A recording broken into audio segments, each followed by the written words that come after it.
Genial Analisa, nossa nova plataforma de recomendações com as melhores ações do mercado de capitais.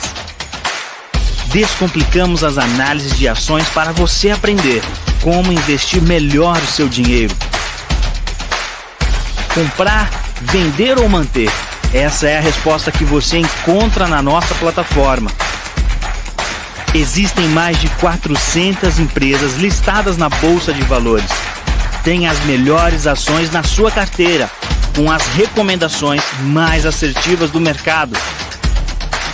Invista com qualidade. Genial Analisa.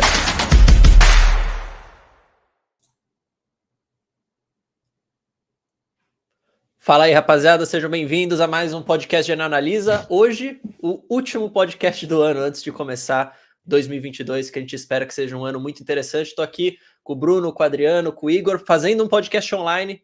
E, infelizmente, né, a gente não pôde estar ali ao vivo. Véspera da véspera de Natal, todo mundo já está em casa. Então, eu espero que você curta mesmo assim. Eu tenho certeza que vai ser super legal. Hoje a gente vai falar sobre criptomoedas, metaverso, NFT. Vamos falar de tudo. Da gente estar em casa, Brunão. Qual o motivo? Você quer falar? O Bruno tá com alergia. Eu tô com alergia aqui, então era melhor ter ficado em casa. Mas é isso aí, pessoal. Obrigado, Igor, Adriano, Bruno, por estarem aqui. Acho que vai ser um papo super legal. Não é um papo não vai ser uma aula, né? Acho que vai ser mais uma conversa. Isso que vai ser legal, porque a gente vai poder tocar em vários assuntos. E aí, quando a gente for precisar de uma aula, a gente pergunta pro Bruno aqui, ele dá uma aula pra gente. O Adriano já estava antes do podcast perguntando as coisas, então aproveita para perguntar agora. Mas é isso. Só antes de você falar, só queria pedir pro... Não, fala aí, pode falar. Eu tava no fechamento, tava até brincando que agora eu sou um cara das antigas de cripto, porque eu falava pra caramba de Bitcoin e Ethereum, na época que eu era muito mais Bitcoin. Próximo. E Bitcoin e Ethereum hoje em dia virou a ação das criptomoedas ali, virou o setor ali que é esquecido, o Telecom, por exemplo, ali que paga dividendo e tudo mais, mas ninguém tá realmente botando dinheiro, falando, nossa, esse negócio vai crescer pra caramba. O pessoal esqueceu o Bitcoin e Ethereum, agora o negócio é metaverso, é NFT. Inclusive, esse quadro que tá atrás do Adriano aí, a gente vai queimar e vai fazer um NFC dele. Seria um ótimo tirar a foto antes, fazer a imagem, fazer o blockchain lá por trás, que o Bandeira aí vai explicar, eu acho. Daí a gente queima ele pra ter mais valor, né? Mas é isso. Vai virar um artista de NFT agora, cara. Já comecei aqui as minhas pesquisas, já tenho falado aí pra vocês a respeito. Como que vocês querem começar? Você quer dar um panorama geral, Bruno, do que tem acontecido e depois a gente entra em alguns detalhes? Ou você quer já ir respondendo, por exemplo, uma pergunta do Fernando que ele já mandou aqui, a gente pode acabar puxando o gancho e entrando nos detalhes aí?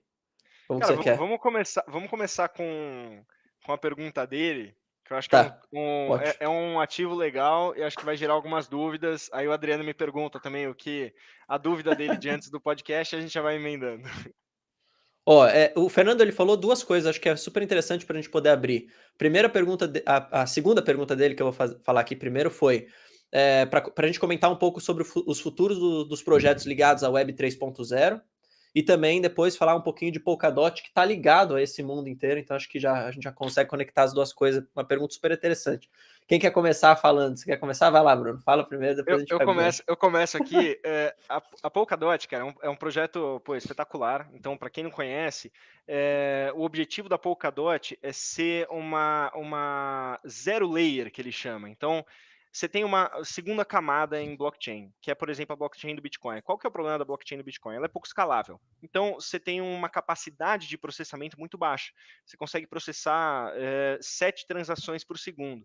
Então, você não consegue fazer muitas transferências, você não consegue escalar esse negócio para virar, eventualmente, um meio de pagamento global através da rede principal. Aí, o que criaram? A Lightning Network, que é uma rede de segunda camada do Bitcoin que permite que ele seja mais escalável. Em síntese, essa segunda camada faz assim, é como se eu quisesse transferir para o Bruno Rossolini, mas ao invés de transferir para ele direto, eu vou jogar nessa Lightning Network a minha transferência, aí da Lightning Network mesmo, ele transfere para o Adriano, que depois transfere para o Igor. Apesar de terem sido 3 transações, a gente vai enviar para a blockchain validar uma só. Então, ele compila a informação em uma só para ser validada de uma só vez. E isso aumenta a escala. Esse é o objetivo da segunda camada. Quando eu falo de camada zero, é justamente um caminho inverso. As blockchains elas são muito distintas e elas não têm interoperabilidade, que chama. Então, a rede da Ethereum não conecta com a de Bitcoin. Para quem já investe em Ethereum ou Bitcoin, sabe que você não pode enviar uma Ethereum para uma carteira de Bitcoin.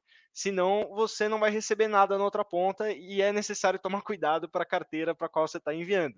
Isso é uma das coisas básicas ao começar a investir. Mas e se a gente tivesse uma blockchain que fornece uma conectividade entre todas elas? É por isso que foi criado o projeto da Polkadot, que quando se fala de dots, se está falando dos pontos da blockchain. Então, o objetivo é linkar várias blockchains num ecossistema completo. E ele vai funcionar justamente como uma camada de validação na qual cada blockchain funciona em separado, então a Ethereum funciona separadamente, e depois a informação da Ethereum é passada para a rede da Polkadot para validação. Então você vai ter essa interoperabilidade centralizada ali na Polkadot e vai conseguir que várias redes se conectem ali dentro. E o bacana disso é justamente essa questão da Web 3.0. Pô, o quão genial é um computador? Pô, o computador é espetacular, ele possibilita que você faça diversas coisas.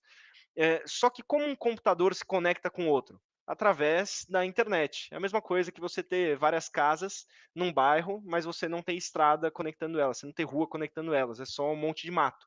A Polkadot ela visa tirar isso e transformar esse mato em ruas para você poder se locomover entre essas casas, entre essas blockchains, e da mesma forma é como se fosse um computador se linkando a uma rede de internet.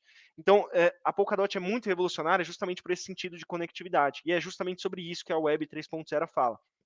Então, a Web 3.0, em parte, é essa incorporação da blockchain na internet. E as pessoas que estão por trás da Polkadot, que inclusive são pessoas que também tiveram ali no surgimento do projeto da Ethereum. Então, se vocês forem olhar, é muito interligado, tanto Polkadot, Cardano, Ethereum, tem criadores que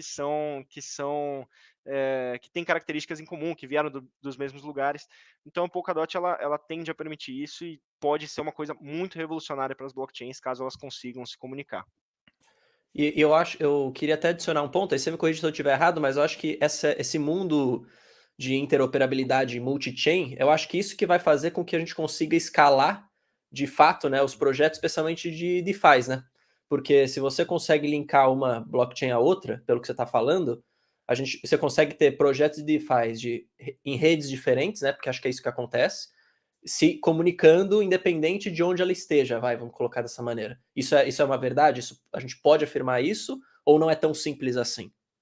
É uma verdade, porque a blockchain, essencialmente, o problema dela é escala. Então, a gente tem problemas muito sérios de escala. Por exemplo, a Solana, ela ganhou espaço e notoriedade justamente porque ela conseguiu ter mais escala que o Bitcoin. Ela conseguiu fazer mais transações por segundo a um custo mais baixo. A Binance Uhum. Smart Chain, que deu origem ao token BNB, é a mesma coisa. Só que existem alguns problemas, porque geralmente, para contornar os problemas de escala, os projetos novos, eles centralizam a Uhum. validação. Então, você tem o que se chama, geralmente nesses novos projetos, que era uma coisa foi justamente o que o Adriano perguntou, você tem o Proof of Stake. O Proof of Stake, ele é uma forma de validação na qual você não usa o seu computador para tentar resolver operações matemáticas e resolver o exercício da blockchain e minerar um bloco. Então, originalmente, o Bitcoin ele era minerado assim. Você fazia diversas tentativas e erros para resolver uma equação matemática e quando você chegava na solução, você minerava e tirava a recompensa, que era justamente um Bitcoin. O Proof of Stake, você deposita a sua criptomoeda para fazer essa validação. E, em contrapartida, você recebe o staking, que é uma oferta de moedas novas que a própria blockchain está te pagando. Então, a gente consegue até fazer uma comparação com renda fixa. Eu estou deixando a minha criptomoeda lá para tirar um staking em cima daquela criptomoeda e a rede vai utilizar aquela moeda como validadora das informações daquela rede.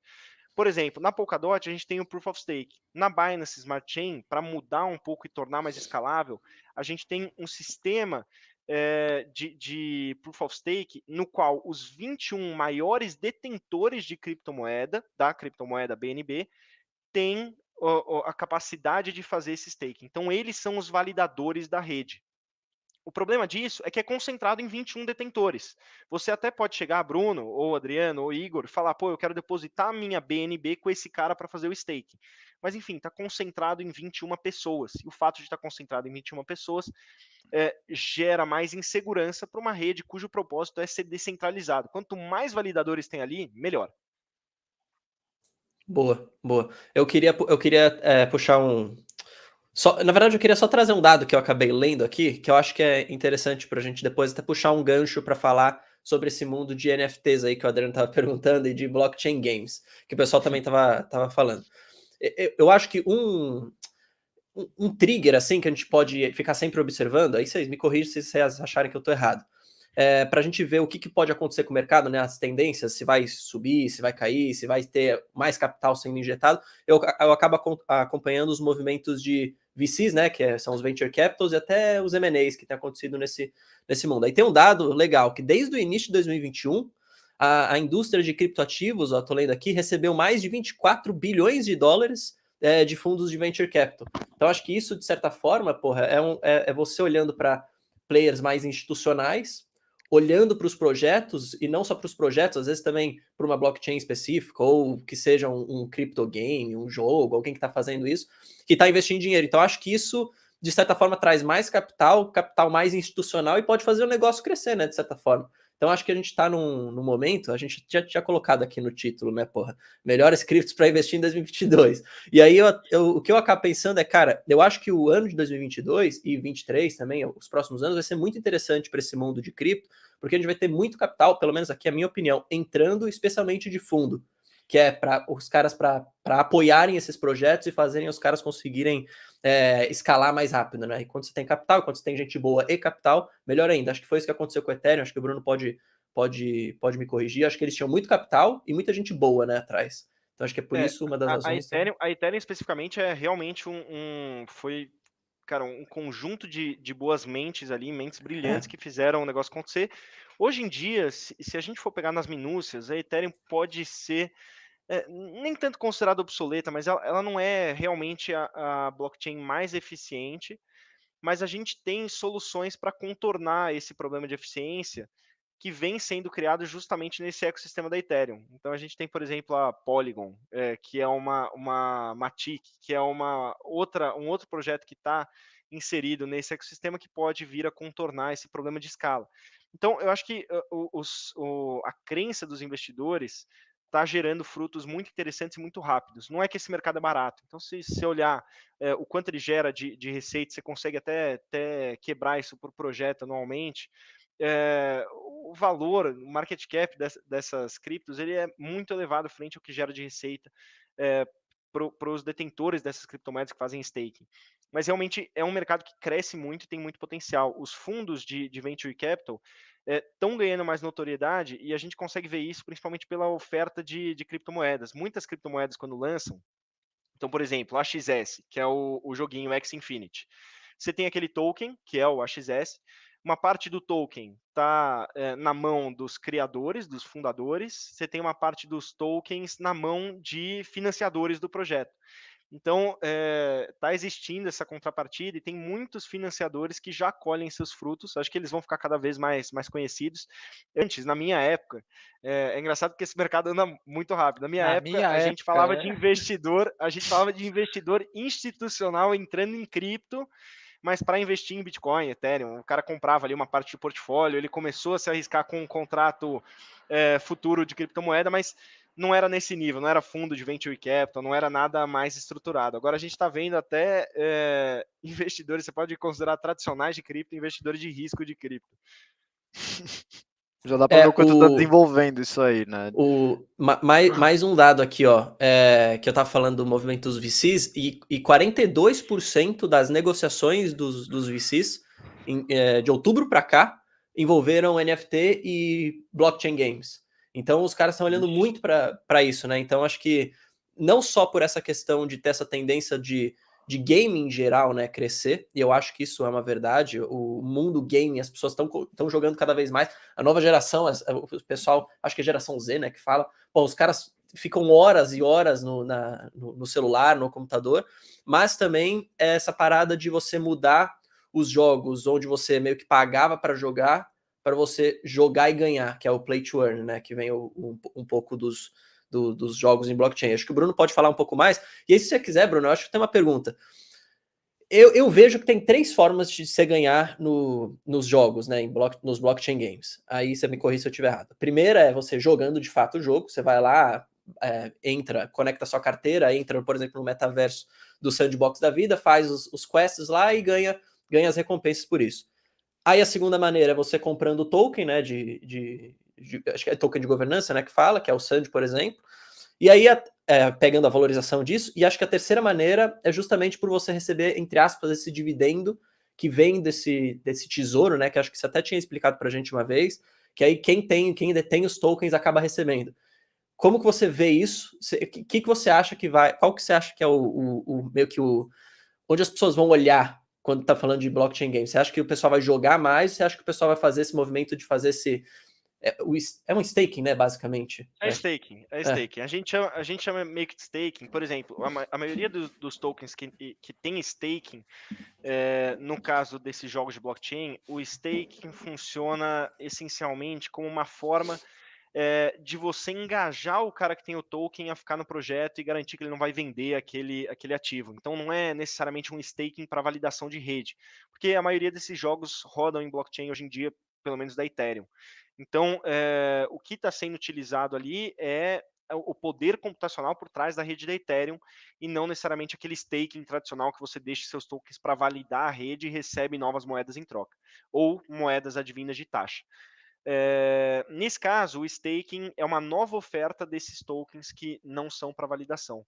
Então, no caso do X Infinity, você tem um yield anual muito alto, só que o pagamento é através do próprio token. E isso gera um risco. É como se eu estivesse investindo numa ação que me paga dividendos na própria ação. Então ele está fazendo uma bonificação, vamos supor, e emitindo novas ações. Geralmente com ações, o que acontece? Como você tem um valor específico, que é o market cap, que é o PL, aliás, você tem o valor patrimonial daquele ativo, você tem o market cap daquele ativo, quando você emite novas ações, você está diluindo aquele valor e o preço acaba caindo. Com criptomoedas, em síntese, até que deveria ser a mesma coisa e não é, porque está aumentando a oferta, aquele token não perde valor e o cara acaba tendo um yield de 120%, que na verdade deveria estar consumindo o valor daquele ativo. O importante da gente entender é que está valorizando tanto e tão rápido que nem a oferta maior de moeda está sendo suficiente para derrubar o preço. Isso infere num risco quando você faz esse tipo de staking, porque, beleza, eu posso investir no token de Axie Infinity, pressupondo que eu vou ganhar 100% ao ano em novos tokens de Axie, mas o token cai pela metade no fim do ano. Então, você tem um investimento de renda variável que te paga basicamente a própria ação como rentabilidade. Eu acho que essa é uma forma muito interessante de se investir, porque na medida em que você quer ter aquele ativo. Então, beleza, eu tenho um token de Axie Infinity, eu acho que ele vai valorizar no longo prazo, vale a pena eu deixar ele em stake, porque eu poderia ter mais tokens de Axie Infinity. Não vale a pena só ter o token em carteira. Isso é meio que um fato. Eu posso ter 2 tokens ou um token, eu prefiro ter 2. Investir no token por si só, sem fazer esse staking, acaba fazendo pouco sentido. Então, eu acho que vale a pena na medida em que as pessoas querem se expor a esse tipo de ativo. E eu acho esses tokens, de uma certa forma, mesmo mais arriscados, menos arriscados que as próprias NFTs. Porque a NFT, dentro daquele jogo, ela não sustenta todo aquele ecossistema. Por exemplo, eu tenho um bonequinho, eu tenho uma skin, que é o que o pessoal chama em jogos mais tradicionais, aquilo pode perder valor eventualmente, ele vai perder valor muito mais rápido que o ecossistema. Então, como nível de risco, eu acho que investir na skin é o que mais vai dar retorno, porque é o ativo de maior risco. Investir no jogo vai dar menos retorno que investir na skin, mas vai dar muito retorno também. E investir na rede de blockchain é o mais seguro e que vai dar menos retorno dentro desse ecossistema. E eu acho que ainda existe um potencial grande de valorização na própria blockchain. Então, por exemplo, na minha cabeça, eu investiria em NFT de jogo? Investiria. Investiria quanto? Muito pouco. Eu investiria na rede do jogo? Investiria. Quanto? Pouco também, mas mais do que na NFT. E eu deixaria em staking para ter mais moedas ali. E eu investiria também na própria blockchain para mitigar e diversificar meu risco. Porque uma blockchain, por exemplo, da Ethereum tem vários jogos conectados ao invés de um só. Eu acho isso muito interessante, porque, assim, isso foi meio que a minha entrada nesse negócio de NFT, né? Talvez eu até pulei alguns passos, mas, Ele entrou na mas NFT, né? eu entrei, eu não quis nem saber de blockchain, de nada, eu comecei a estudar esse mercado através do mais avançado aí, teoricamente, né? Eu não fiz nem a contabilidade nem nada, eu fui direto pro valuation, se fosse para fazer uma analogia. Mas aí, tipo, e aí o que que eu enxerguei, né? Até, talvez até seja bom aí para o pessoal ouvir de mim, que eu acho que eu vou falar de uma maneira um pouco mais fácil. Assim, o mercado de gaming em geral, eu vi que existem mais ou menos, eu pesquisei isso, mais de 2 bilhões de pessoas que são gamers no mundo, né? Gamers, isso inclui aplicativo de celular, PlayStation, Xbox, o que for. E como esses projetos de crypto gaming, né, se vendem, é muito no aspecto assim, a indústria de gaming fatura, sei lá, 100 bilhões de dólares no ano e os gamers em si só gastam e não faturam nada. Então, o que que traz para isso o crypto gaming, né? Traz um metaverso, né? Que é uma realidade virtual, onde você joga o seu jogo e você cria economias dentro do próprio jogo, né? Então, o que eu estava falando até com o Rosolini esses dias? É, por exemplo, uma espécie de um jogo que as pessoas elas querem ter prestígio, né? Elas querem ter casas, elas querem ter ativos digitais dentro dos próprios jogos. Então, por exemplo, eu quero comprar uma casa nesse jogo. Como é que eu compro essa casa? Eu compro com o token do jogo. Esse token, aí você me corrige depois se eu estiver errado, tá, Brunão? Mas esse token, ele tem essa blockchain por trás e ele é de algum jeito linkado com o Ethereum. Então, como que eu enxergo, né? O que você falou, se eu invisto no token do jogo, é um risco. Se eu invisto no NFT do jogo através de um token, é mais risco ainda. Se eu investir na Ethereum, eu estou meio que me garantindo, porque eu tenho essa meio que essa possibilidade de ter exposição a outros jogos, outros tokens, outros projetos que são feitos através da Ethereum, né? E aí, assim, eu enxergo isso, eu comecei a entrar nisso e comecei a achar muito interessante, e obviamente é uma parte pequena do meu portfólio, mas eu acho que eu sempre vou manter alguma parte investida em cripto, e até em alguns NFTs aí para tomar um pouco mais de risco, mas a maneira que eu enxergo isso é uma maneira muito revolucionária, né? Porque eu acho que de repente agora tem muitos impasses, eu acho que é um negócio que é meio difícil de chegar, para você comprar um NFT, até comprar uma cripto, hoje eu acho que já está mais fácil, mas até pouco tempo atrás era um negócio muito complicado. E eu gosto de fazer uma comparação bem simples, assim, bem burra, vai, entre aspas, que eu penso no iPhone, eu penso num smartphone. Pô, lá atrás eu lembro que falavam, puta, vai ter um celular que vai ter música dentro, vai ter sei lá, GPS, não sei o quê. E aí eu lembro que eu até vi isso no filme do Steve Jobs recentemente, que todo mundo achava isso loucura, tipo, porra, pra que você quer isso? Tipo, eu tenho um iPod aqui, eu tenho música que eu posso escutar, tipo, puta negócio complicado, ficar mexendo em mil coisas no celular. E hoje o seu celular é uma extensão de você, né? O seu celular faz parte de você. Você é o seu celular, né? Quem que não mexe num smartphone diariamente, fala com as pessoas diariamente, e quando você pensa nisso, até talvez até extrapolando aqui um pouco, é, a comunicação que você tem com pessoas hoje em dia pode ser considerada devagar versus o que pode ser num metaverso da vida. Porque, porque você ainda tem que ter o seu celular, você ainda tem que pegar a mensagem, receber a mensagem, digitar a mensagem. O intuito disso, e que eu acho que pode até dar um pouco de medo pensar nisso, mas quando eu imagino, assim, numa realidade não tão distante do que a gente está hoje, você sentar numa mesa com pessoas que seja tudo virtual.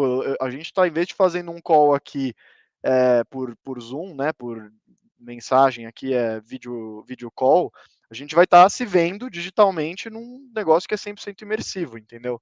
Então, quando eu penso nessas coisas, eu penso no blockchain, né, eu penso no game através de cripto, assim, eu quero estar pelo menos investido nisso de alguma forma, né? Então, assim, eu tenho brincado aí com os NFTs, como eu falo para vocês aí, Eu não sabia muito bem o que eu estava fazendo no começo, eu até perdi uma grana aí, mas mas é diversificação, né, pô. E aí também eu comecei a aprender que tem muitos que têm utilidade, acho que, sei lá, tem uns NFTs aí que é 100% baseado em especulação, esses de arte aí são coisas que você coloca o seu dinheiro e cruza os dedos para ver se valoriza. E assim, eu vejo umas notícias, né, acho que todos vocês viram, tipo, puta, moleque de 15 anos investe, compra uma NFT por $100 e vende por 50 milhões, tipo, é um negócio absurdo, assim, chama atenção, só que obviamente, assim, só deixando claro para quem está assistindo, não é um investimento, assim, como que eu coloco, não é muito seguro, né, 100% risco e ainda mais quando é 100% na especulação. Conservador, né? Não é É, conservador, o oposto de definitivamente. ser conservador, exatamente, agressivo no último. Mas o que eu penso, né, eu acho que esse negócio tem muito futuro, eu acredito que existem, assim, se você for hoje nas plataformas aí que você negocia esses NFTs, esses tokens e tudo, você vai ver que tem milhares, centenas, milhares de criptos, de jogos, de NFTs, e assim, a verdade é que, pô, eu acho que a grande maioria desses, talvez acima de 90%, não tem nenhum valor real e não vai ter valor real, e você está se colocando numa coisa que você pode, assim, perder 100% do seu dinheiro. Mas ao mesmo tempo, os que sobreviverem, os que tiverem projetos reais, os que de fato forem para frente, eu acho que tem assim um futuro muito, muito, muito louco e promissor e que vai ser parte das nossas vidas, assim. Essa é a minha visão. Eu vou adicionar uma informação aqui que eu acho que é legal. Você estava falando que, pô, em algum momento a gente pode ter um cenário onde a gente vai interagir e se ver e fazer todas as coisas num metaverso, né? Num mundo virtual, vamos colocar dessa forma.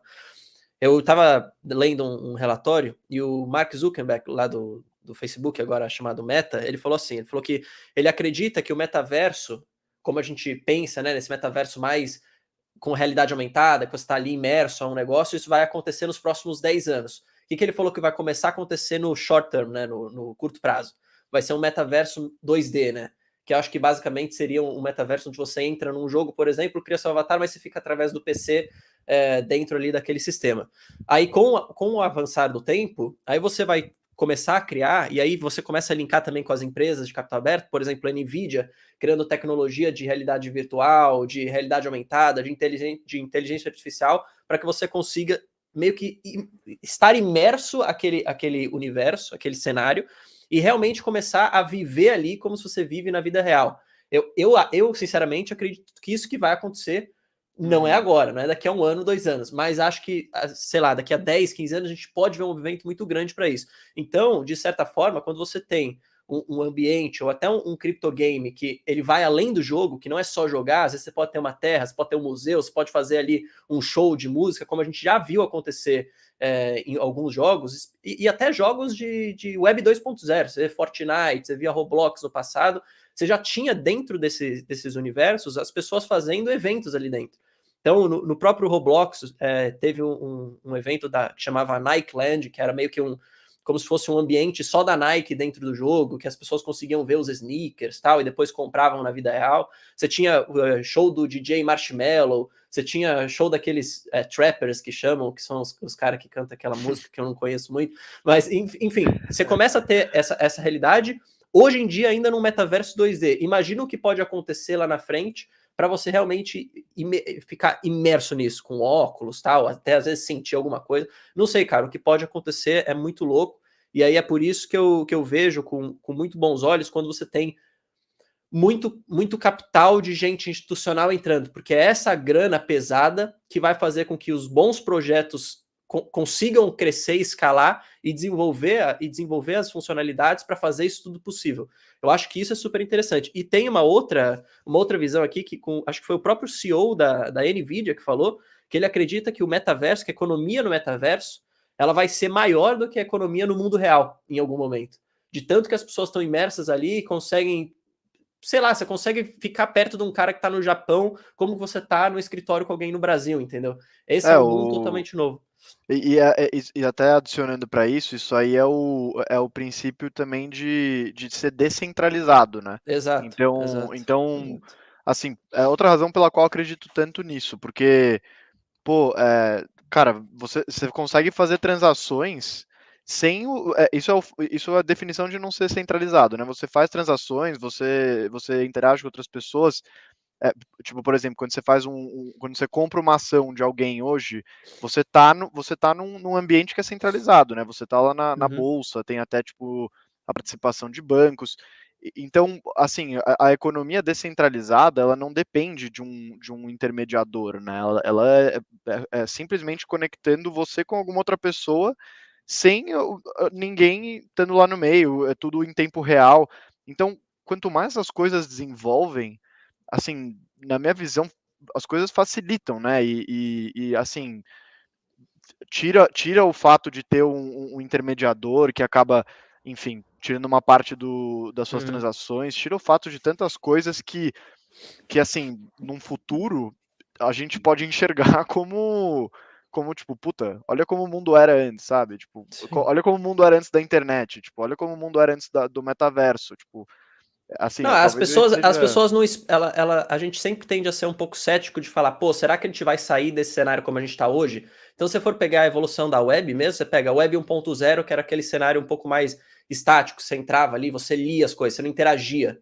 Aí você Internet teve o de advento das escada. redes sociais, você teve as redes sociais, que centralizou isso tudo, mas as pessoas começaram a interagir ali. Aí você ficou com os grandes nomes, né? Facebook, Google, usando seus dados, ganhando dinheiro em cima daquilo, e você não, de certa forma, não conseguia ganhar com seus dados, né? Você não conseguia ganhar com o que você, vai, entre aspas, criava. E aí o Web 3.0 vem para justamente colocar esse pilar a mais. Então é um ambiente descentralizado, onde você vai conseguir interagir com as pessoas, mas mais que isso, você vai conseguir criar as suas próprias coisas, vamos colocar dessa forma, e ganhar Uhum. dinheiro com aquilo, entendeu? Num universo paralelo, vai, entre aspas. Não sei se são É, as palavras corretas, mas eu, não sei o eu, que eu, a- vocês acham. eu até acho, na verdade, que a gente vai ter esse movimento surgindo de organizações centralizadas. Eu acho que, na verdade, o surgimento do metaverso vai vir de empresas É, como o pode ser também. Facebook capitalizadas, e depois a gente vai ter o metaverso migrando realmente no formato em que foi estabelecido para as blockchains. Porque, primeira coisa, que as blockchains hoje em dia elas estão concentradas nos jogos, mas de certa forma, esse aumento de taxa de transação, esse problema de escala, ainda limita bastante o crescimento desse tipo de protocolo, que se torna pouco usual e ele se torna limitado. Então, hoje em dia, para você começar a jogar o X Infinity, você precisa comprar 3 bonecos. E os 3 bonecos custam uma fortuna, e você, enfim, todo ecossistema é caro de você entrar. Existe uma barreira de entrada grande. E a criptomoeda, por si só, ela atrai tantos investidores hoje em dia, até você tem mais investidores de criptomoeda do que de bolsa, justamente por uma barreira de entrada inferior, que é uma barreira Uhum. de mais facilidade de você entrar, de você só precisar de acesso à internet. E justamente esse ponto, essa barreira que a gente está tendo hoje, eu acho que justamente limita que isso cresça até a partir de um determinado patamar através dessas redes descentralizadas. Então, acho que a gente tende a ver as redes centralizadas dominando frente a essa questão de metaverso, se bem que os jogos de metaverso eles até estão um pouquinho à frente em termos de ideologia do que seria um metaverso, mas eu acho que as redes centralizadas vão ter mais dinamismo, e depois a gente vai ver essas redes descentralizadas começando a ganhar espaço. Só um adendo, Bruno, o Felipe Uhum. aqui nos comentários, pô, ele deu uma aula Eu tava de lendo X aqui. Infinity. Tava vendo aqui também. Eu tava Não, ele lendo. deu uma aula, cara. Foi espetacular aqui. Eu achei algumas coisas muito bacanas que ele comentou. O X Infinity. Você tem 2 tokens principais lá dentro. Primeiro, o AXS e o SLP. O SLP é essencialmente o que você ganha ao jogar. Então, faz um jogo, você recebe um SLP. O SLP você pode usar para comprar alguma coisa. E quando você usa para comprar alguma coisa, ele é queimado. É o que a gente chama de burn. Você não tem transacionalidade nesse token. Ele é queimado, ele não faz parte daquela oferta, é só dentro daquele ecossistema ali como uma contrapartida. Mas você realmente comprou alguma coisa que tem um valor que você pode trocar por uma moeda, você pode trocar e transformar isso em valor fiduciário. E esse é um sistema de remuneração. O token AXS é até mais interessante. E por quê? Ele coleta taxas, então o X Infinity coleta taxas de seu marketplace. Quando o Adriano vai lá e fala, pô, vou investir no NFT dentro de X Infinity, ele compra o NFT e uma parte é coletada para um treasury, que a gente chama. Tem vários projetos que tem esse treasury. Esse treasury vai acumulando valor ao longo do tempo, que pode no futuro ser pago como se fosse um formato de dividendos. Se a gente olhar a receita total do X Infinity no último ano, então 365 aqui, você tem uma receita na faixa de 1,3 bi de doll. Então, você vai acumulando esse valor no Treasury e isso pode ser pago em formato de dividendos. Por isso que ele se relaciona muito mais com a precificação de ações do que as pessoas acham. Por isso que esses tokens especificamente têm muito mais relação com a economia real, com curva de juros, com taxa de desconto de economia, risco, do que os outros tokens, porque você não sabe quando isso vai ser pago, isso tem um prêmio de risco, você tem várias coisas que estão incorporadas em prestação. Então é como se fosse uma ação em uma blockchain. A única diferença é que ao invés de você ter uma rede social que é centralizada numa empresa, que é listada na bolsa, você tem um conjunto de donos através dos tokens de governança daquele ativo. Então, é literalmente você ter uma ação na qual milhares de pessoas são donas dessa ação e exercem poder de governança. Então, diferente de uma ação que você até tem poder de governança ali, mas você é muito diluído dentro daquela rede, num token você tem realmente muito mais poder de voto, muito mais poder de influência tendo um token dentro daquela rede. Então, isso é muito interessante. Não sei se, para quem nunca viu, essas votações dentro da rede são literalmente códigos propostos, é um formato, um pedaço de código que os detentores de token votam, todos eles votam para ser incorporados ou não àquela rede de blockchain. Então é um negócio muito louco, assim, você tem o token, você pode ir lá votar, e é um sistema de governança, não é uma assembleia, é um site. É bem legal. Então, é realmente uma empresa e um ecossistema totalmente diferente. E, pô, você está falando de um jogo que, cara, juntou de receita 1,2 bi de doll.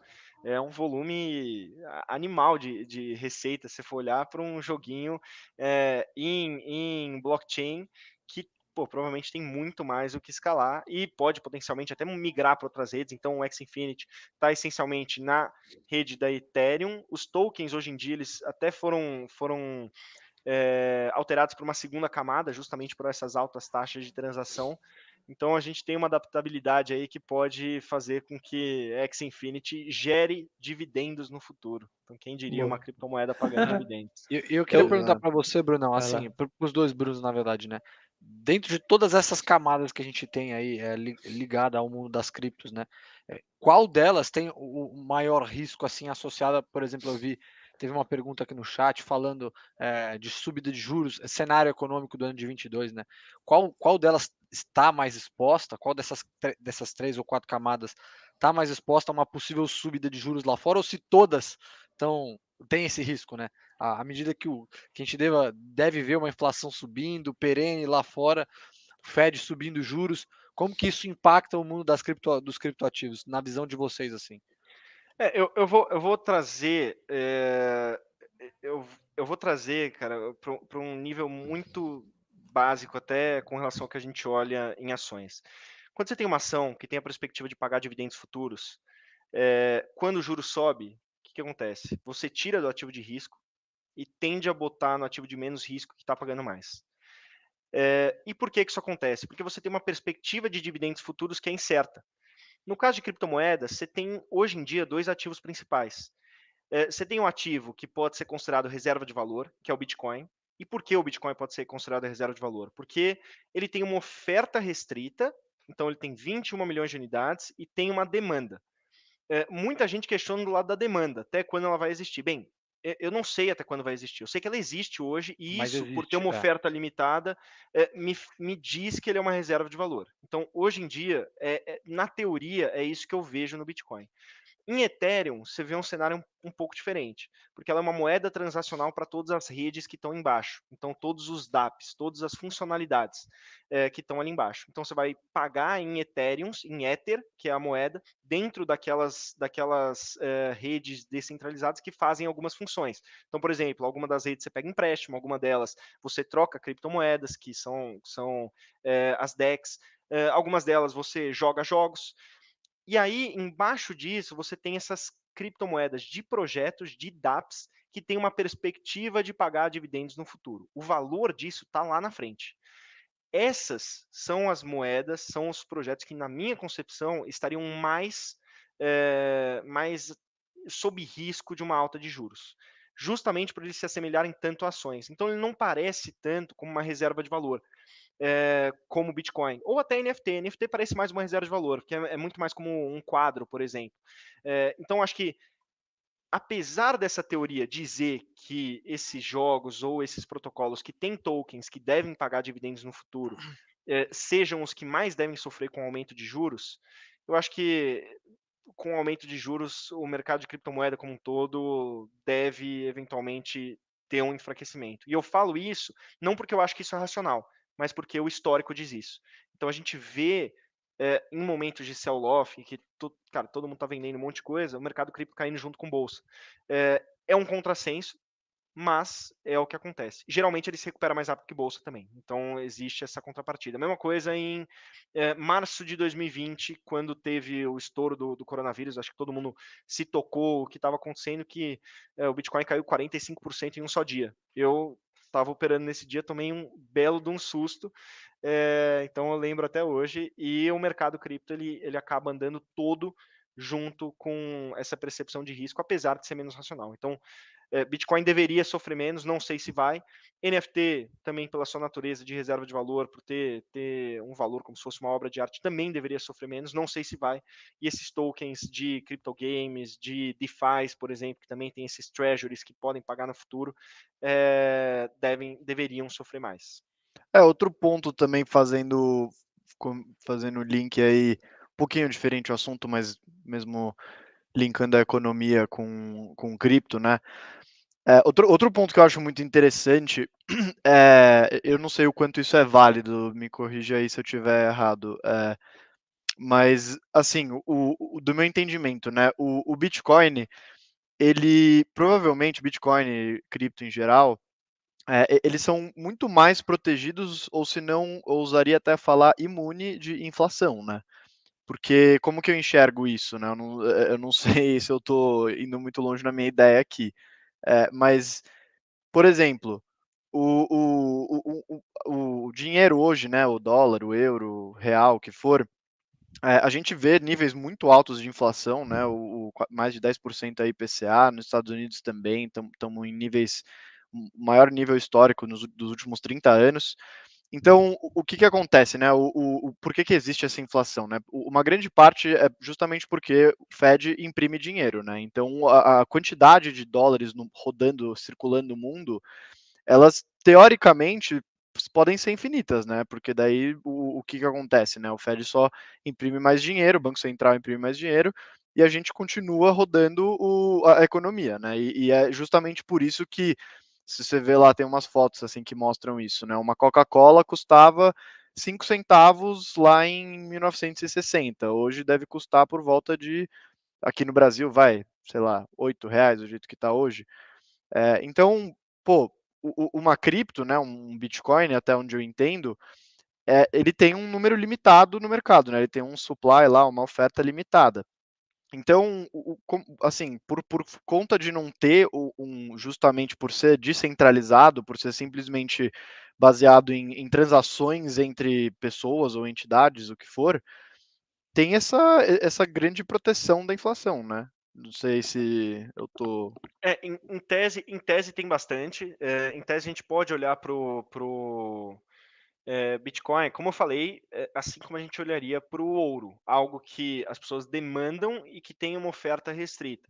A questão é a prática. Então, quem está investindo hoje em Bitcoin, olha para o Bitcoin dessa forma, porque se não olhar, quando o mercado de ativos de risco cair, e se cair, principalmente lá fora, o Bitcoin vai cair junto, que foi o que já aconteceu lá atrás, entendeu? Depende muito mais do que as pessoas, da razão pela qual as pessoas têm demanda. Então, a demanda, é, ela é porque o cara quer ganhar dinheiro nos próximos 6 meses e revender o Bitcoin mais caro, ou ela é porque o cara realmente está querendo se proteger?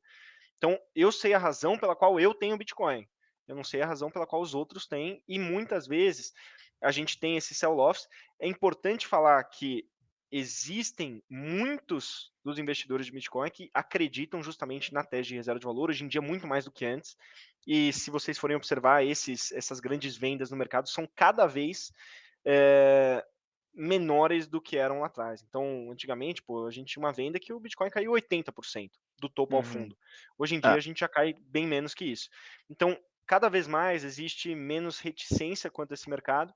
Eu acho que ele vai, ao longo do tempo, se tornar realmente um ativo que protege contra a inflação, então vai se tornar o ouro digital. Mas é muito difícil dizer, porque a gente não entende realmente o lado da demanda. Então, o que faz ele ser, na minha cabeça, uma reserva de valor é o fato de ter uma oferta restrita e hoje ter demanda. A questão é, se o preço cair 50%, continua com demanda? Se continuar, isso tende a ser uma excelente reserva de valor. Daqui a 10, 20 anos vai ter demanda? Se tiver, tende a ser uma excelente reserva de valor. E as pessoas compram essa tese hoje porque as pessoas compram a tese de digitalização. Você tem um ouro que você consegue enviar para o Japão, para os Estados Unidos a taxas baixíssimas em questão de minutos. Então, realmente, a tese transacional desse negócio, a possibilidade de você transacionar uma quantidade enorme, um valor enorme em um período tão curto, para mim, tem um appeal muito grande para isso se tornar ouro digital. Falei. Fala aí. Quer falar? Pode falar. Não, eu só ia responder uma pergunta rápida aqui. Eu até pedi para o meu amigo colocar no YouTube, ele me perguntou aqui pelo WhatsApp. Mas ele perguntou quantas criptos existem, e se existem muitos projetos, e se tem muita grana envolvida. Aí eu só vou abrir aqui e compartilhar a tela, só para ter uma noção do tamanho que isso está hoje, né? Já está compartilhando aí ou não? Aí. Tá, isso aqui é um Coin Market Cap, né? É um site que é basicamente para acompanhar criptos. Bom, para começar, aqui Bitcoin está com um market cap aqui de quase 1 tri, né? 960 bilhões, Ethereum quase 500 bilhões. E aí, tipo, olha o tamanho dessas outras moedas e olha a quantidade, né? Isso tudo são projetos, moedas linkadas ao sandbox aqui que a gente comentou. Tipo, existem. Só nessa página aqui tem 100 de 86 páginas. Então, cara, isso só mostra, assim. Isso me dá até um pouco de medo, assim, porque eu acho que muita gente vai perder dinheiro nesse mercado. E ao mesmo tempo só mostra o quanto que também ao mesmo tempo as pessoas estão acreditando, né? Que também vem um ponto do que o Bruno falou, que talvez existem muitos investidores que não pensam de fato no que é, na utilidade, não entendem nada, simplesmente, eu quero ser um milionário através de cripto, colocar uma grana e ver se valoriza, e é isso. O que dá um pouco de medo de pensar, mas só para dar uma noção aí do tamanho do mercado. Eu queria até... É legal, acho que tinha uma imagem, eu não sei quem compartilhou, só que o olhar para o market cap nem sempre é a melhor coisa, porque eu acho que se você via isso, acho que o Bruno, acho que foi você que compartilhou, não sei, alguém compartilhou isso. Por exemplo, um dos maiores market caps alguns anos atrás era Litecoin, por exemplo. E Litecoin afundou, ninguém mais investe em Litecoin hoje. E aí, grande parte das moedas que era o top 10, basicamente, do market cap lá atrás, alguns anos atrás, hoje já saíram. Bitcoin ficou, aí acho que Ethereum ficou, o resto tudo mudou. E aí o pessoal... Dogecoin bateu lá em cima, assim, foi tipo, a quinta maior criptomoeda em valor de mercado. E aí, acho que uma coisa legal é que o pessoal fala assim, eu quero investir em cripto. Beleza, quero investir nos projetos, nas blockchains. Aí, normalmente, quando o cara tá começando, ele quer ter essa exposição, porque ele vê todo mundo ganha dinheiro, às vezes ele pega um bull market ali e fala, caraca, todo mundo tá ganhando, eu tô perdendo. O que o cara faz? Normalmente ele vai lá, pega as que tem um market cap maior, que todo mundo fala, e compra sem saber. Isso pode ser, tudo bem, ele pode dar sorte daquilo ser realmente um projeto interessante e permanecer crescendo, mas ele pode dar a má sorte de pegar um projeto que não tem perspectiva de futuro e depois ele possa perder tudo.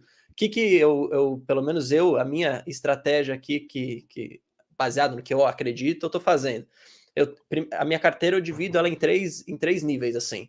O primeiro delas é investir nas redes, né? O Bruno tinha até comentado, às vezes investir na blockchain é o menos arriscado. Então o que eu fiz? Comecei a investir nas redes. Aí eu fui entendendo quais são as redes de contrato inteligente que vão fazer possível os projetos DeFi, os jogos, tudo mais, que eu acreditava ser interessante. E acabei diversificando um pouco nessas redes. Então, eu tenho Ethereum, aí tem Phantom, Solana, tem Polkadot, ligado nesse mundo de interoperabilidade, multi-chain e tal. E aí, qual que é o próximo passo? eu entender quais são os projetos de finanças centralizadas interessantes que eu acho que faz sentido eu ter na minha carteira, que eu acredito, e também investir em alguns tokens, em algumas NFTs, tokens de jogos que eu considero interessante. E aí tem um monte de jogo também, está sendo criado muito jogo em blockchain. A grande ideia por trás é, pô, você tem que investir em algo que tenha uma economia viável, que o cara consiga criar um senso de comunidade, que as pessoas de fato joguem aquilo e de fato aquilo consiga escalar e crescer. E aí, na minha visão, qual que é o melhor jeito, obviamente, tirando as outras análises que deve fazer, mas qual que é o melhor jeito de você ver se faz sentido ou não um jogo para você investir? É jogando no negócio. Então, cara, eu joguei Sandbox, eu criei meu avatar, eu fui ali no metaverso na versão alfa. É legal o negócio. O que os caras estão construindo é bizarro de legal. Eu não consegui jogar, era muito caro. Então, aí... já sabemos quem que é o rico do time. Não deu. Não, aí eu Você quero trazer... Você me empresta seu avatar aí, por gentileza. Eu acho que era 1.3 Ethereum que tinha que pagar na NFTzinha do Alpha ali. E aí, mas aí tem uma questão legal, tipo, você tinha até comentado, pô, ainda tá muito caro para as pessoas jogarem os jogos, né? Então, para comprar as NFTs, para você conseguir entrar no metaverso tal, e fazer todos os quests lá tal, ainda tá muito caro. Só que aí é onde o pessoal acaba vendo, algumas startups, algumas empresas acabam vendo essa oportunidade para criar um negócio. Então, o que o pessoal começou a criar? Começou a criar, basicamente, os scholarships, que chamam, e as guildas, em português, né? Que, basicamente, são grupos de jogadores, onde eles te financiam para jogar, então ele te empresta NFT, ele compra, ele te empresta NFT e aí ele fica com um pedaço do ganho que você tem no jogo. Porque como é um play to earn, né? Então você joga e ganha dinheiro, aquela guilda, né? Aquele seu scholarship, aquele seu mentor, ele fica com um pedaço do seu ganho. Isso é super interessante, porque na minha visão, um jeito da gente conseguir trazer mais gente para jogar, que aí vai estar comprometida com aquilo, porque vai ter meio que um contratinho, vai com o cara, que ele precisa jogar e precisa ganhar dinheiro, e isso vai fazer com que a comunidade se desenvolva, pelo menos na minha visão. Tem uma empresa, chama YGG, depois vocês podem procurar aí, que é a maior guilda, a maior comunidade de scholarship de Axie Infinity, se eu não me engano. E o pessoal tá ganhando muito dinheiro só financiando os jogadores para jogar. Então acho que isso está trazendo um senso de comunidade maior, uma escalabilidade maior para os jogos. Óbvio, vão ter jogos que são horríveis, são ruins? Vão.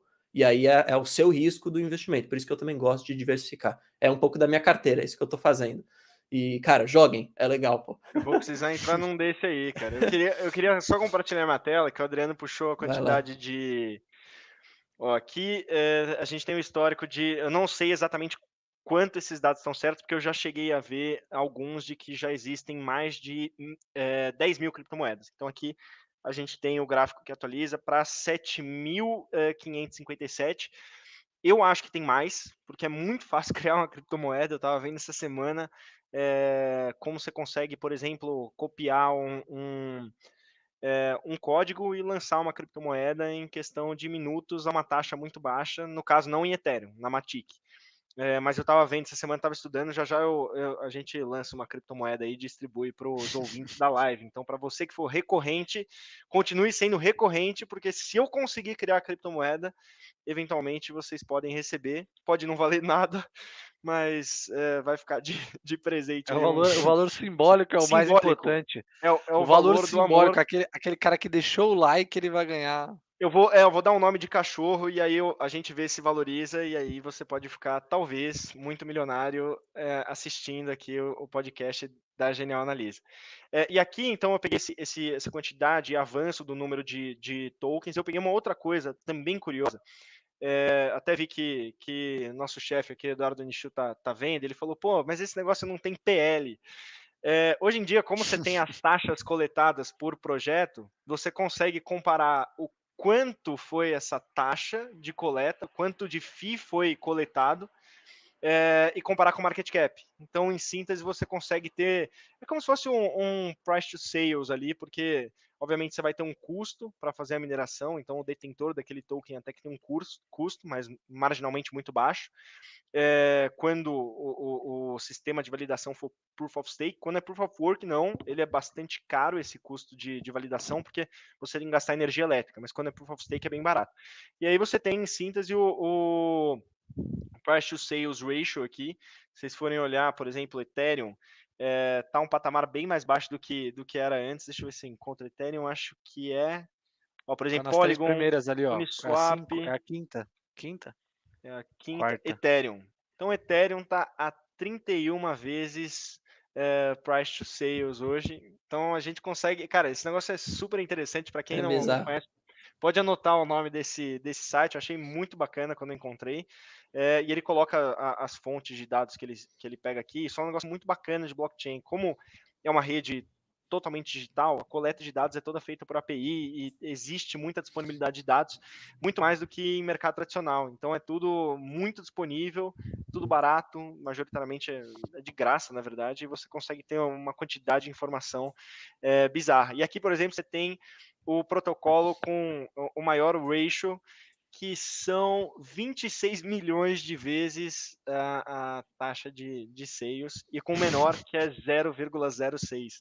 Então, Caraca. cara, é muito legal você dar uma olhada que realmente, cada vez mais, o mundo das criptomoedas e de mercado tradicional, e múltiplo, e valuation, começa a se interconectar e ter alguma relação. Então, muito em breve, provavelmente, a gente vai conseguir fazer um valuation de algum desses projetos que começar a pagar dividendo. Então, a gente precisa ter essa perspectiva, mas é um negócio muito bacana. E Eu assim, quero. falei. Fala. Não, Bom, eu queria só compartilhar minha tela aqui rapidinho, porque a gente tá chegando no final, porque o pessoal falou, o Iago falou se eu já joguei, ouvi falar de um jogo chamado Tetan Arena. Eu vou compartilhar minha tela para vocês verem aqui como que de fato você pode ver sobre os jogos. Ó, isso aqui é o Tetan Arena, eu nunca tinha ouvido falar, tá? O Iago acabou de me falar. Ele tem. Olha quantos players já tem. Você pode jogar tanto em Android, iOS, PC ou APK, que aí eu acho que é Linux, isso, se eu não me engano. E aí o Iago falou que você joga isso daqui e você ganha as recompensas em NFTs. E aí você pode negociar essas NFTs no marketplace deles. Então você pode ver aqui os bichinhos tal. Cada um, os mais raros são mais caros, tal, os mais baratos são mais baratos, obviamente. E os mais fracos são mais baratos. E é muito interessante esses jogos, porque, cara, você percebe que cada um tem um jeito de jogar. Esse daqui é mais ou menos como se fosse acho que é MOBA, né, que chama. E aí você fica jogando e você fica ganhando, pô. Isso que é o mais legal, entendeu? Eu vou fazer o seguinte, eu vou baixar ele aqui para eu jogar, vou criar uma conta e depois eu trago uma atualização pro Iago se valeu ou não a pena. Eu acho que esse é o melhor jeito de você entender se o jogo vale a pena ou não, cara, é de fato jogando. E aí, se vocês quiserem uma dica de, por exemplo, encontrar os projetos que estão começando, ou, porra, encontrar um jogo que tá bem no começo, que às vezes se você entrar no começo você pode ganhar mais depois, cara, fica muito atento nos Discords dos jogos, e também no próprio Twitter ou também no Reddit, né, que é um site, um fórum onde as pessoas ficam falando muito sobre cripto e jogos, e normalmente os produtores, eles estão lá para fazer as pessoas começarem a jogar. Então acho que esse é o pulo do gato. Se você quiser saber Brunão, no comecinho, entra nisso. Manda o link pro pessoal no chat aí daquele site Vou que você mandar. estava olhando. E É o você outro, também. Bruno, beleza. Os dois. Deixa Pode eu mandar mandar aí. esse aqui, ó. Acho que você tem que mandar no chat interno pro pessoal jogar lá no. Ó, o Felipe Pérez, que deu aula de Axie Infinity, falou que Tetan Arena é bem legal, já jogou. bem divertido. É extremamente divertido. Então, ó, Quando eu falei ó, com o Felipe Persigo, ele falou a mesma coisa, ele sugeriu o mesmo jogo. Então acho que ele falou o mesmo jogo, falou esse aqui é bacana, não sei o que, e ele tava jogando pelo celular, eu acho. Então, é isso. O negócio é bacana, cara. Eu vou baixar isso aí, vou baixar. Eu vou baixar, cara. Não custa nada você jogar. É muito doido isso, né? Porque a gente vê o mercado de games sempre acontecer um mercado paralelo, né? De venda de personagens, venda de usuários, peça, roupa. No CS a galera vende arma e tudo mais. E agora a gente vê que isso as pessoas acabam conseguindo ter mais liquidez nisso. É meio engraçado, né? Porque parece que as empresas desenvolvedoras foram deixando isso na mão dos outros, assim, ao longo do tempo, né? A possibilidade de ganhar um stake em cima das transações, e só agora, com todo esse desenvolvimento de blockchain e dessa parte de play to earn, que as empresas começam a entender e deve começar a rolar essa migração para esse modo, né? Acho, porra, fantástico. Eu já vou até baixar o joguinho aí. Cara, é exatamente isso também. Eu penso naquele Fortnite, né? É um jogo que é de graça para jogar, você só baixa ele no console que você tem. E é o jogo que mais deu receita na história do videogame, assim, tipo, de Eu todos gastava os jogos. dinheiro com isso, hein? Pelo amor de Então, Deus. porque todo mundo gastava, esse que era o ponto. Você baixa ele de um bonequinho feio. graça ali, as arminhas bonitinhas. Você quer ter os bonequinhos legais. Então, uma vez que isso vira uma economia, assim, é um negócio assim muito interessante. E também deixando um negócio claro, né? Até de acordo com o comentário do nosso querido Luiz aqui, né? É só o Elon Musk twittar sobre a sua criptomoeda que vai para a Lua. Isso é um negócio que também tem que ficar atento, né? Porque é um mercado altamente manipulável. Assim, não é um.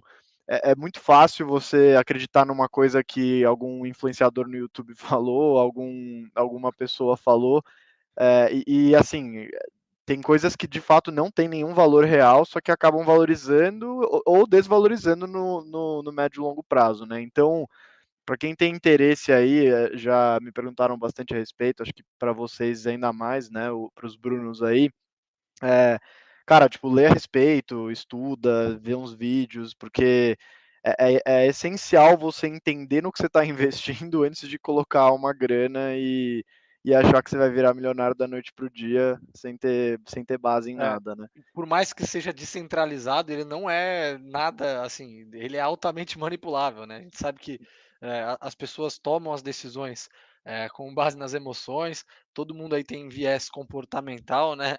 E tem que ficar muito ligado em relação a isso. Por mais que seja, tenha uma capacidade de ganho exponencial, a perda também, quando acontece, ela dói, né? A gente viu, a gente sempre vê quando acontece alta subsequente de criptoativos, pessoas vendendo carro, vendendo casa. Quando você pega um Uber, o teu Uber quer falar com você que, pô, tá investindo em criptomoeda. Então, assim, é um mercado que ele, tipo, da mesma forma que ele te dá, ele te tira, né? Então tem que ter muita, muita atenção quando você vai fazer esse tipo de alocação nesses ativos, tá?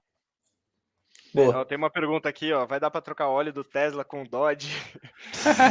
Dogecoin, é que, cara, essas moedas, eu falei até no fechamento, Dogecoin, Shiba Inu, cara, o risco é muito grande, porque são moedas de momento, com pouco fundamento, e como o Bruno falou, o importante das criptos é justamente fundamento de longo prazo, porque se a gente olhar, por exemplo, esse price to sales, até que eu coloquei, o preço é esticado. Então você precisa ter um fundamento de longo prazo que justifique o fato dela valorizar ao longo dos próximos 5, 10 anos, porque o projeto precisa crescer. E só uma coisa, Bruno, eu separei algumas moedas, não sei se dá tempo de falar, justamente para Bora, quais bora. são as apostas para 22 aí, porque é Tá o faltando. título do negócio, a gente Peraí, não peraí, falou Brunão. ainda. Antes de você falar, tem que pedir o like pro pessoal, né? O pessoal que tá assistindo, pô, deixa o like, manda pro amigo que não tá fazendo nada mais que investe em criptomoeda, que o Bruno E agora vai agora? revelar quais são as Agora criptomoedas que ele vai investir em 2022. O Rosolino também vai fazer isso, o Adriano também, e eu não vou fazer porque eu sou misterioso. o Adriano vai investir em NFT, vai investir naquela, como é que chama, cara? CryptoPunks. O Adriano tem dinheiro para CryptoPunks, comprar, isso aí, cara, comprar seus CryptoPunks, CryptoPunks. exatamente. Bora. Sem chance alguma. Aquele negócio lá tá custando 5 Ethereum. 5 Ethereum, para quem não sabe aí, é acima de 150 pau. É um dinheiro, cara. Então, deixa eu começar aqui. Acho que as duas primeiras, que não tem como fugir. A primeira é Bitcoin, obviamente. Acho que com esse cenário de potencial aumento de juros, eu acho que no mercado de criptomoedas, de maneira geral, a gente tem uma alavancagem muito alta. Então, esse é o primeiro ponto. A gente tem uma perspectiva de fluxo de pagamento de dividendos desses projetos muito no longo prazo. Então, um aumento de juros acima do que já está precificado pelo mercado, então a gente vê isso até na curva de juros futuro dos Estados Unidos, se eventualmente vier acima, a gente pode ter um downside grande no mercado cripto, e eu acho que a criptomoeda que mais protege desse eventual downside é Bitcoin. Então, nessa perspectiva, acho que é realmente o ativo que eu me mantenho mais concentrado no longo prazo. Eu acho que, em segundo lugar, Ethereum, porque apesar de ter problemas de taxas de transação mais elevadas, é de longe o projeto com mais dApps conectados, então com mais aplicativos descentralizados. Eu começo a aumentar na minha cabeça a diversificação além da Ethereum, justamente com o Polygon, então Matic. Lembrando, a Matic ela tem uma rede por cima da Ethereum que faz a validação na Ethereum subsequentemente, mas ela permite muito mais escala na rede. Então, só para vocês terem uma noção, a Ethereum ela faz 30 transações por segundo, a Matic ela faz 65 1000 transações por segundo, então uma capacidade muito maior, fora que você tem muitos projetos dentro da Ethereum que eventualmente podem migrar para outra blockchain buscando uma taxa de transação mais barata. A Matic, a Polygon, é a que tem o coding mais similar ao da Ethereum e que tem uma interoperabilidade ali com o Ethereum, então é mais fácil de você migrar. A Uniswap hoje, a maior DEX, ou seja, exchange descentralizada, falou que vai fazer esse processo de migração. A Aave já fez, que é uma plataforma de lending, ou seja, de empréstimos descentralizada, também fez essa migração. Então, acho que a Polygon tem um potencial de crescimento justamente nesse fluxo, fugindo das altas taxas de Ethereum, no momento que os dApps, que NFT está muito em alta, grande. Então, a Polygon deve ter um potencial grande para o curto prazo. Solana é um projeto bastante interessante, apesar de ser mais centralizada do que as duas anteriores que eu comentei. Ela tem uma velocidade de processamento muito alta e ela tem uma capacidade de processamento incrível. Então, ela processa 710 mil transações por segundo, 30 vezes a capacidade da Visa hoje. Então, realmente uma rede com um poder enorme. Muitas dApps estão migrando para essas redes da Solana e redes alternativas como Polygon. Acho que a Solana também é uma grande que pode se desenvolver a partir disso, mas com novos projetos. Então a Solana, ela não permite que o cara que tem um protocolo em ETH, em Ethereum, migre, porque o código é muito diferente, então você precisa essencialmente reconstruir do zero o seu protocolo, então não vai ser tão fácil fazer essa migração de Ethereum para Solana, eu acho que é muito mais simples para Polygon. Puxando um gancho, por exemplo, Binance Smart Chain, eu acho que essa eu não investiria justamente por aquela concentração de 21 detentores que fazem a validação, acho que é muito concentrada, apesar dela ser muito rápida também para validação. E um último que eu queria falar, então, que eu vejo bastante potencial, fora os jogos que eu também vou falar na sequência, é a File, que é a criptomoeda que faz armazenamento descentralizado de dados. Acho que esse pode ser um próximo segmento a explodir em criptomoedas. Esse armazenamento de dados funciona mais ou menos da seguinte forma. Então, o Bruno, ou o Adriano, ou o Igor tem um arquivo no computador deles. Ao invés de ter concentrado no computador, ele pode botar em cloud. O cloud, ele é centralizado por uma empresa. Então, se aquela empresa desligar aquela nuvem ou se alguma coisa acontecer com o processamento daquela empresa, você pode perder o seu arquivo. Agora, se você tem um compartilhamento de dados em múltiplos computadores, você impede que exista uma centralização. E é justamente isso que esse protocolo promove, que esse protocolo incentiva, que você tenha um conjunto de computadores guardando os arquivos das pessoas. Então é como se o Adriano, o Igor e o Bruno conseguissem colocar em múltiplos computadores, como o meu e como o deles, ao mesmo tempo, simultaneamente, um arquivo para que seja impossível de perder. E você tem a criptomoeda por trás disso, que é utilizada dentro da blockchain para pagar essas taxas de transação, que é pelo serviço de armazenamento. Então, acho que esse é um projeto que ainda pode ter um potencial ganho muito grande, pode ser eventualmente um dos próximos projetos de blockchain que vai ganhar espaço, até porque a gente tem cada vez mais dados armazenados nesse ecossistema de nuvem, tem cada vez mais problemas com privacidade, tem cada vez mais dados na própria blockchain e que precisam de um armazenamento seguro. Até as próprias NFTs, por exemplo, a NFT é como se fosse um código de verificação. Você não pode comprar uma NFT vinculada a um código de verificação que está num site, que está numa URL, porque a URL você pode mudar. Então, muita gente pode comprar até NFTs atreladas a uma URL, então um site, e esse site pode mudar ao longo do tempo.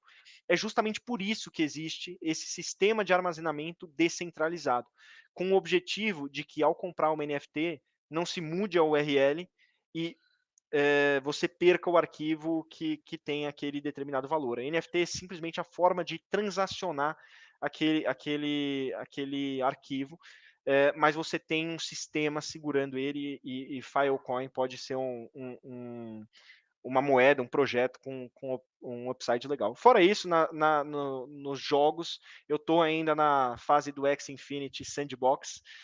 Não entrei no NFT, mas eu vou gradativamente aumentando o número de jogos que eu conheço e depois eu vou entrar nos NFTs. Mas lembrando, eu falei de cima a baixo. Então, o que eu tenho mais alocação para o que eu tenho menos. Por quê? Porque o que eu tenho mais alocação é o que eu tenho percepção de menor risco, e o que eu tenho menos é o que eu tenho percepção de mais risco, mas maior assimetria. Então, eu potencialmente ganho muito com as minhas apostas que têm um baixo percentual da minha carteira, mas eu não preciso me expor a um risco tão grande nessas apostas, e eu mitigo o meu risco apostando nos grandes projetos que incluem o ecossistema de maneira geral. Até porque eu acho que se os crypto games tiverem sucesso, o Bitcoin automaticamente vai ser mais visto como reserva de valor, o ecossistema como um todo vai ser cada vez mais visto como algo sério e que tem muito potencial de futuro. Então é mais ou menos essa minha carteira. Quem queria tirou nota, quem queria tirar nota já tirou. E é isso aí, vamos para 2022, espero que seja um bom ano. É isso, eu vou falar em 30 segundos a minha. Bitcoin, Ethereum, Phantom, Solana, Polkadot, Cosmos, Secret, esses são os onde eu mais tenho o meu investimento. Depois, descendo para jogos, Sandbox, Axie Infinity, porque eu joguei e gostei. Agora eu vou procurar, obviamente, outros jogos que eu for jogando. E eu tô olhando para ver se eu invisto ou em Uniswap ou em SushiSwap para ver se vale a pena ainda, mas eu ainda não tenho uma opinião formada. Eu gosto mais também. uma pesquisa. SushiSwap eu não conheço, SushiSwap eu não conheço tanto. Uniswap é bem interessante e vale a pena para o pessoal que não conhece baixar o MetaMask, que é a carteira que você conecta lá, e tentar usar o Uniswap. Que vocês vão ver que realmente é um negócio bastante interessante, é uma tecnologia muito legal e é a maior das DEX, então exchanges descentralizados, é como se você investisse na líder de mercado. A Uniswap ela tem acho que cerca de 75% do market share das corretoras centralizadas, e a SushiSwap, que começou como uma cópia da Uniswap, na verdade, e agora já mudou um pouquinho, mas começou simplesmente copiando um código da Uniswap, tem 15%. Então essas são as duas maiores aí. Então se você quiser se expor a isso, talvez valha a pena você, enfim, pesquisar sobre elas. Eu não tenho ainda, mas vamos ver, né, o que a gente pode ver ao longo de 2022. Mas é isso, eu não entrei no mundo das NFTs ainda. Acho que o Adriano é o mais avançado aqui, que de fato comprou a NFT. Tirando a NFT para jogar o Alpha do Sandbox, de resto eu não tenho nada. Pois é, eu acho que isso vai ser um papo para uma próxima conversa. Exato, aí. Se o pessoal gostou, a gente pode aprofundar em NFTs aí num próximo podcast. Vamos trazer o Bruno aqui para ensinar você a criar o seu próprio NFT. A gente faz eu até tentei criar, era o meu cachorro com uma eu fiz uma montagem no Paint, ele ficou com uma roupa de não comprem astronauta. esse NFT, basicamente não comprem.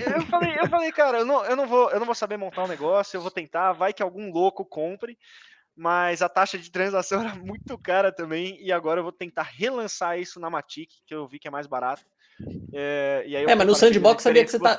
No Sandbox tem como você criar, né? Você tem ali, se eu não me engano, acho que você precisa ter a terra, ou se eu não me engano, você não precisa ter nem terra, nem nada. Você pode usar dentro do Sandbox para criar a sua e depois negociar no OpenSea. Você me empresta o seu, a gente monta uma lojinha com fotos do meu cachorro a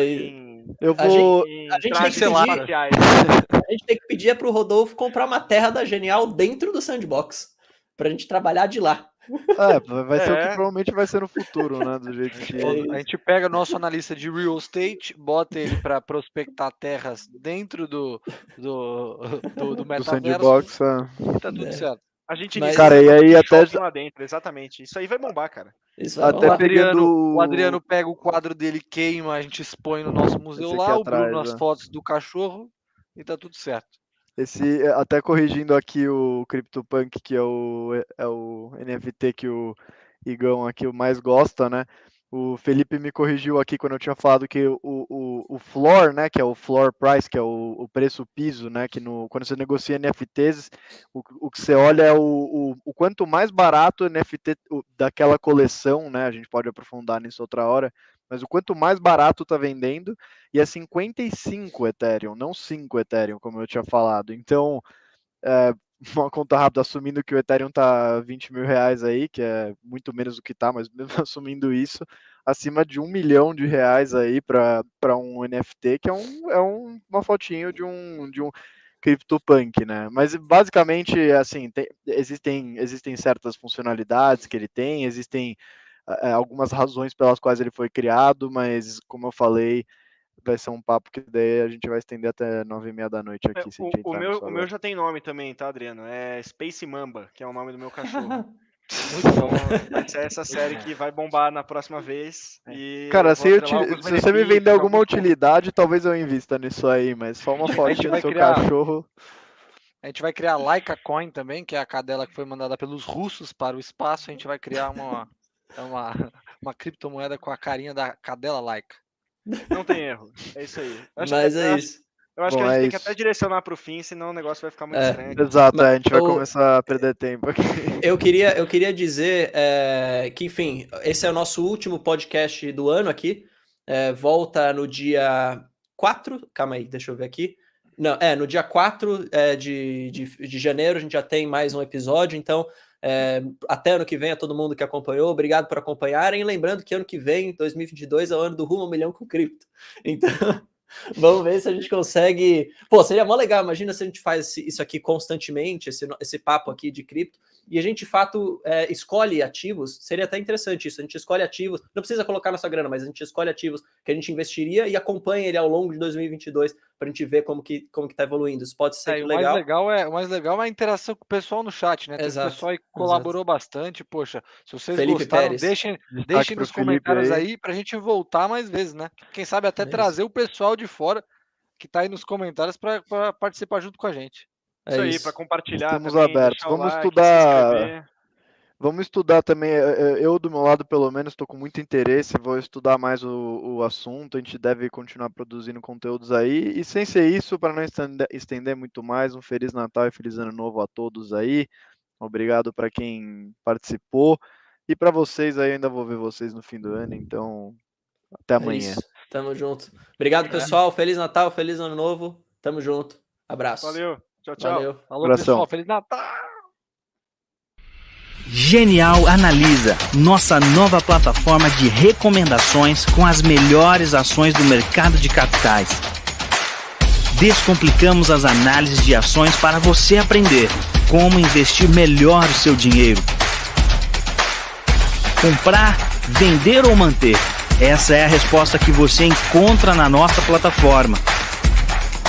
Existem mais de 400 empresas listadas na Bolsa de Valores.